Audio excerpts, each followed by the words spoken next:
श्री गुरु सत्ताई नमः। सभी को प्रणाम।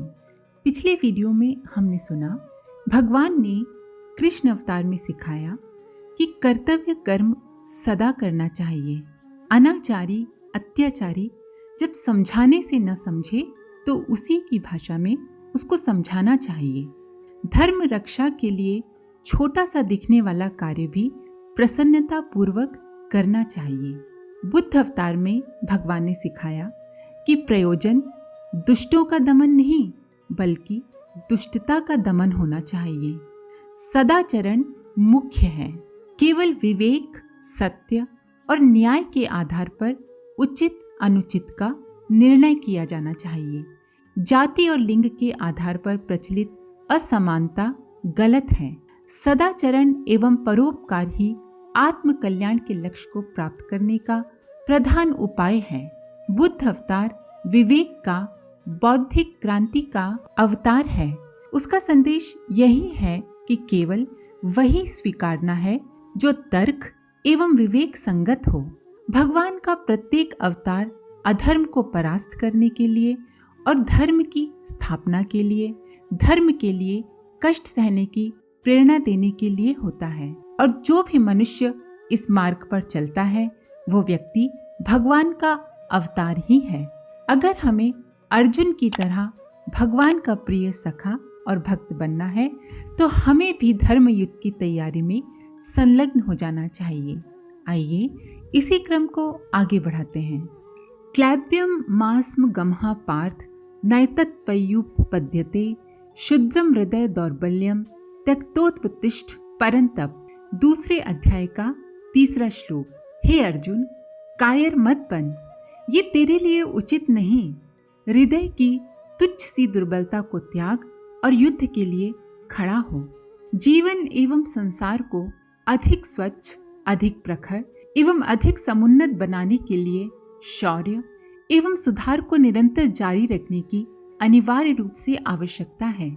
जब इसमें शिथिलता उत्पन्न हो जाती है तो गंदगी, कुरूपता, विकृति एवं विद्रूपता उत्पन्न होने लगती है। धीरे धीरे वे बढ़ते बढ़ते सत्यनाशी विभीषिका का रूप धारण कर लेती हैं। अतः अवांछनीय नकारात्मक तत्वों के विरुद्ध संघर्ष निरंतर जारी रहना चाहिए। शरीर में रोज पसीना निकलता है, दांतों पर रोज मैल जमता है, कपड़े रोज मैले होते हैं, कमरे में रोज धूल जमती है। यदि इन्हें नित्य साफ न किया जाए तो गंदगी का कोई ठिकाना ही न रहे। मल मूत्र को दूर न हटाया जाए तो अपने निवास स्थान पर दुर्गंध का अंबार लग जाए। इसी प्रकार यदि नित्य स्वाध्याय या सत्संग द्वारा मन में उत्पन्न होने वाले कुविचारों एवं कुसंस्कारों का शमन न किया जाए तो मनोभूमि कषाय कल्मशों से, विकारों से कलुषित हुए बिना नहीं रहती। व्यक्तिगत एवं सामाजिक जीवन में नित्य नई पेचीदगियां, उलझने, अड़चने, समस्याएं एवं विकृतियां उत्पन्न होती रहती हैं। उनका सामना करना और अपनी प्रतिभा के द्वारा उनका हल निकालना आवश्यक होता है। जो प्रतिभावान है, विकृतियों से लड़ने में जो प्रसन्न एवं तत्पर है, उसे शूरवीर कहा जाता है। प्रत्येक मनुष्य को धैर्यवान, शूरवीर, पराक्रमी, अड़चनों से लोहा लेने वाला एवं दूरदर्शिता पूर्वक उन्हें हल करने के लिए विवेकवान होना चाहिए। मनुष्य का ये आवश्यक गुण है। जो इस गुण से रहित है उसे मनुष्य नहीं कहा जा सकता, उसे पुरुष नहीं कहा जा सकता। पुरुष में पौरुष होना चाहिए। शौर्य धर्म का एक अंग है। जो संघर्ष से डरता है, उससे बचने की कोशिश करता है, वो कायर, अधर्मी है। उसे भीरू, बुजदिल या नपुंसक भी कहते हैं। अड़चनों से छुटकारा किसी को भी नहीं मिल सकता। रात दिन के जोड़े की तरह, सुविधाओं की तरह असुविधाएं भी सामने आती ही हैं। यदि मनुष्य उनसे बचना चाहे तो भी वे उसका पीछा नहीं छोड़ती। और प्रतिरोध न करने वाले पुरुषों को विकृतियां वैसे ही खा जाती हैं जैसे तीतर दीमक को सुविधा पूर्वक खाता रहता है। कायर अपेक्षाकृत अधिक कष्ट भोगते और अधिक घाटे में रहते हैं। वीर को तो सिर्फ एक बार मरना पड़ता है, पर कायर पग पग पर त्रस्त रहता है और बेमौत मरने जैसी वेदना सहता रहता है। अनीति को सहने से अन्यायी का साहस बढ़ता है और अपनी सफलता से वह अधिक दुस्साहसी बनता है तथा अधिकाधिक दुष्टता करता चला जाता है। इस बढ़ावे का कारण अनीति सहने वाले की कायरता होती है। इसलिए शास्त्रकारों ने शूरवीर को अनौचित्य एवं अशोभनीय के विरुद्ध संघर्ष करने के लिए तत्पर व्यक्तियों को धर्मात्मा बतलाया है और उनकी प्रशंसा की है। संसार के इतिहास में उन्हीं लोगों की यश गाथाएं गाई गई हैं जिन्होंने आदर्शवाद की, शुभ की अभिवृद्धि के लिए और अशुभ की समाप्ति के लिए साहस पूर्वक प्रयत्न किए हैं। इन प्रयत्नों में जो कष्ट सहने पड़े उन्हें प्रसन्नता पूर्वक सहन किया है। ऐसे ही लोग अपना और संसार का भला करते हैं। लोक और परलोक भी ऐसे ही लोगों का उज्जवल बनता है। इसके विपरीत जो उलझन में पड़ने से डरकर अपनी अकर्मण्यता या भीरुतावश बुराई को सहन करते रहते हैं, अनीति के आगे सर झुका देते हैं, दुख दैन्य में पड़े पड़े दुर्भाग्य का रोना रोते रहते हैं, गंदगी, गरीबी, बीमारी, अविद्या के शिकार रहते हैं, अधर्म के प्रतिरोध के लिए न स्वयं साहस करते हैं और न उनकी सहायता करते हैं जो इस प्रकार वीरतापूर्ण मार्ग का अवलंबन कर प्रगति और प्रसन्नता की परिस्थितियां उत्पन्न करने के लिए प्रयत्नशील हैं। ऐसे व्यक्ति कायर, कर्महीन कहलाते हैं। वे एक प्रकार से अधर्मी भी हैं। ऐसे लोगों को निकृष्ट कोटि का अधम जीव, नर पशु कहा जाता है। इनकी सर्वत्र निंदा की जाती है। शास्त्रकार उनकी भर्त्सना करते हैं, भगवान भी उन्हें धिक्कारते हैं। कायरता में प्रधान बाधा मन की दुर्बलता है। कष्ट और उलझन से आदमी भागता है। भागकर वो बचना चाहता है पर बच तो नहीं पाता, उल्टी कष्ट व्यथा बढ़ ही जाती है। संसार में निंदा होती है और सौभाग्य सूर्य के उदय होने की संभावना समाप्त हो जाती है। अर्जुन अनेक बहाने बनाकर शांति, प्रियता और त्याग की दुहाई देकर अपने को झंझट से बचाना चाहता था और संघर्ष में जो मानसिक चोट लगने की संभावना रहती है उसके डर से वो लड़ाई झगड़े में न पड़ने की बात कह रहा था।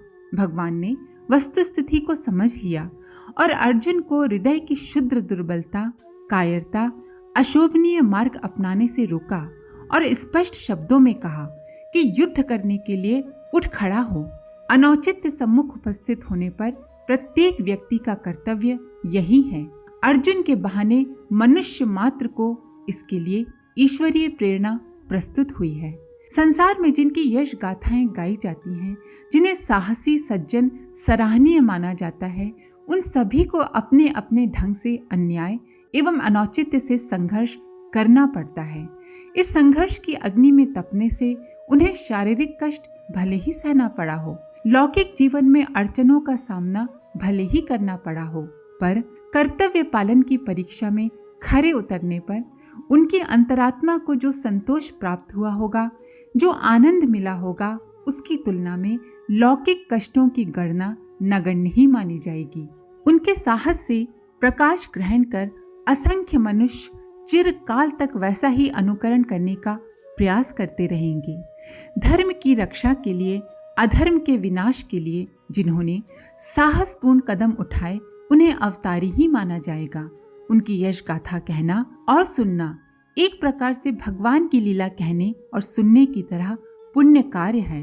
भारतीयों की भाग्य पर भरोसा करने वाली विचारधारा, संकुचित स्वार्थपरता, जात पात की संकीर्णता एवं असंगठित स्थिति ने देश को इतना दुर्बल बना दिया था कि विदेशी आक्रमणकारी उस पर आधिपत्य जमाने और लूट खसोट करते रहने में बहुत दिन तक सफल रहे। अपनी आंतरिक दुर्बलताओं के कारण हिंदू जाति को लंबी अवधि की नृशंसतापूर्ण दास्तां सहनी पड़ी। फिर भी उस अवधि में ऐसे योद्धा होते रहे जिन्होंने मातृभूमि को स्वाधीन रखने के लिए प्राण हथेली पर रखकर संघर्ष किए। ऐसे बलिदानी वीर ही भारत माता की कीर्ति को उज्जवल रख सके। धर्म के लिए आत्मोत्सर्ग करने वाले इन वीरों की सदा यश गाथा गाई जाती रहेगी और भारतीय संतति उनके चरणों में सदा श्रद्धा से मस्तक झुकाती रहेगी।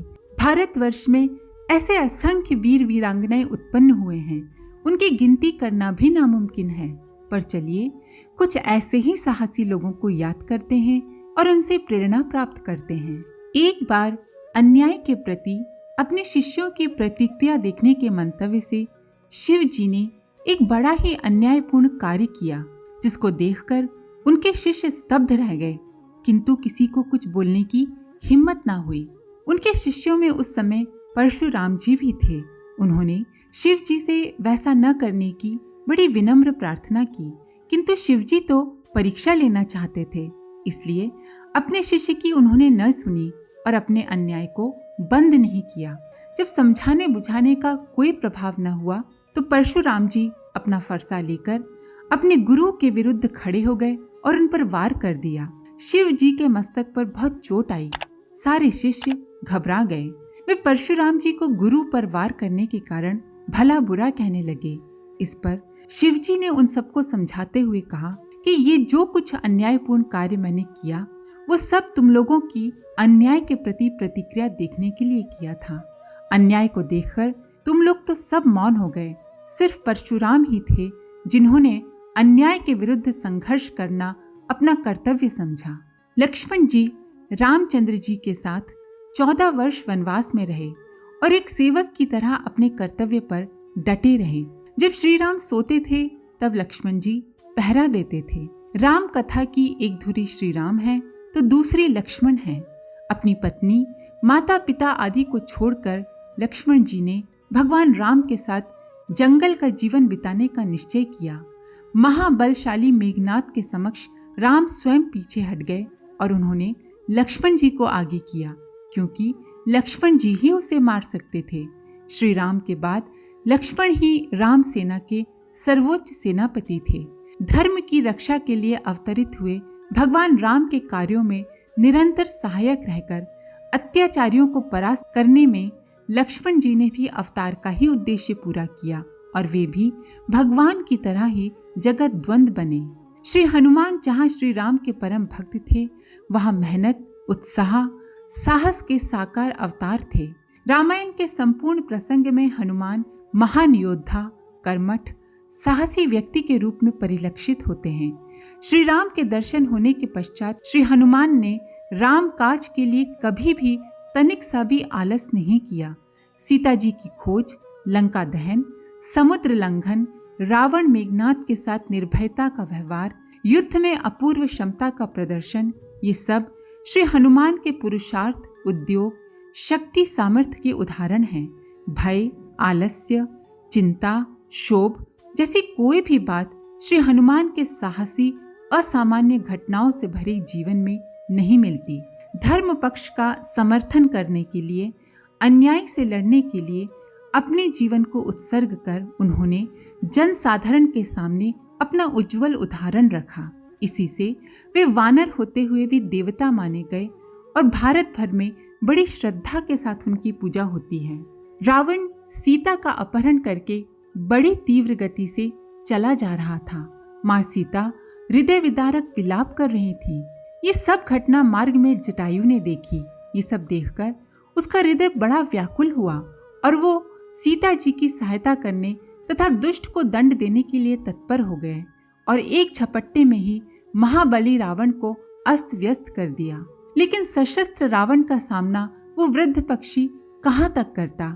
रावण ने अपने खड्ग से जटायु के पर काट दिए और वृद्ध जटायु ने अपना जीवन अनीति का प्रतिरोध करने में मिटा दिया। बाली पुत्र अंगद, जिसे मरते समय बाली भगवान श्री राम को सौंप गए थे, अपने पिता की इच्छानुसार श्री राम के कार्य में सदैव तत्पर रहे।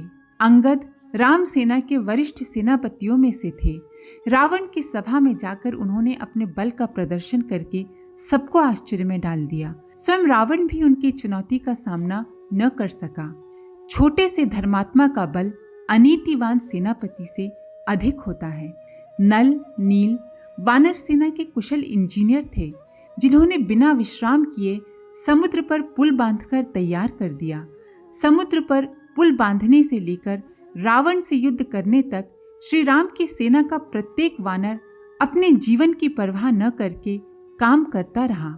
वानर कम शक्तिमान थे तो भी उन्होंने अधर्म का प्रतिरोध करने में अपना सर्वस्व झोंक दिया और राक्षसों द्वारा मारे जाने की तनिक से भी चिंता नहीं की। ऐसे शूरवीर धर्मात्माओं का जीवन ही इस संसार में धन्य माना जाता है। जब भगवान श्री राम समुद्र पार करने के लिए पुल बंधवा रहे थे, नल नील उनके कार्य में जुटे हुए थे, तब एक गिलहरी अपने बालों में धूल भर भर कर समुद्र में डालने का कार्य अनवरत रूप से करने लगी। गिलहरी के उस श्रम को देखकर रामचंद्र जी ने उससे पूछा तो गिलहरी ने यही उत्तर दिया, मैं छोटी हूँ तो क्या, धर्म युद्ध में मुझे भी भाग लेना चाहिए और अपनी सामर्थ्य के अनुसार जो बन पड़े सो करना चाहिए। गिलहरी की इस धर्म भावना को देखकर भगवान राम बहुत प्रसन्न हुए और उसकी पीठ पर प्यार का हाथ फेरा। कहते हैं कि गिलहरी की पीठ पर जो काली धारियां हैं वे भगवान राम की श्यामल उंगलियों के स्पर्श से ही बनी हैं। आज के लिए इतना ही। आप सभी का धन्यवाद। ओम शांति।